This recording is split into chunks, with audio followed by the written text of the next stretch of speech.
vendredi soir se tenait au domaine de Certes-et-Graveyron, à Audange, le lancement de la 4e édition du Festival de la Bernache. 50 000 oiseaux de cette espèce ont parcouru 6 000 km depuis la Sibérie pour venir passer l'hiver sur les bords du bassin d'Arcachon. Cet événement qui se déroule du 17 au 25 novembre veut mettre en valeur cet animal, en l'observant et en comprenant son mode de vie au cours de cette semaine.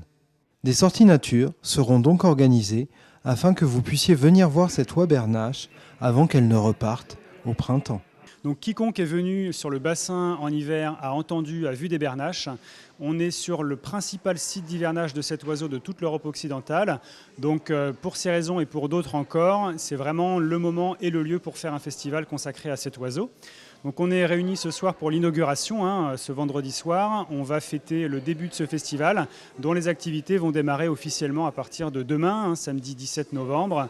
Et le but de ce festival est vraiment de présenter cette espèce et en fait à travers elle tout l'écosystème du bassin aux habitants, aux locaux, aux vacanciers, aux touristes, à tout le public qui vient fréquenter ce bassin en hiver et lui présenter toutes les facettes de cet oiseau. Donc pour aller sensibiliser tout ce public, on vous propose des activités aussi bien naturalistes que culturelles. Donc on vous emmène sur les bords du bassin avec des visites guidées, avec des accueils naturalistes où des équipes de bénévoles seront présents pour vous présenter cet oiseau et vous le montrer. Des sorties bateaux également, en canoë ou en bateau électrique. Et puis tout un volet culturel avec des concerts, des randonnées comptées, avec des conférences, des expositions photos et plein d'autres activités pour pouvoir découvrir au mieux tout ce patrimoine naturel. Alors en fait, on ne va pas vraiment aller vers la bernache, c'est la bernache qui viendra à nous. C'est-à-dire que nos activités qui sont consacrées à l'observation de cet oiseau vont se faire dans la majorité des cas depuis les bords du bassin.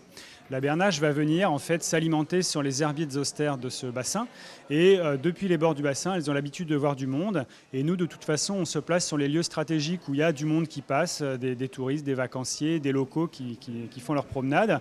Donc on va pas être intrusif sur le bassin pour aller découvrir cet oiseau. Les sorties en bateau, donc soit en canoë, soit en bateau électrique qui sont silencieux, toujours des petits effectifs, des petits groupes à des vitesses réduites et en gardant toujours des distances de sécurité pour éviter évidemment pour garantir la tranquillité de l'oiseau.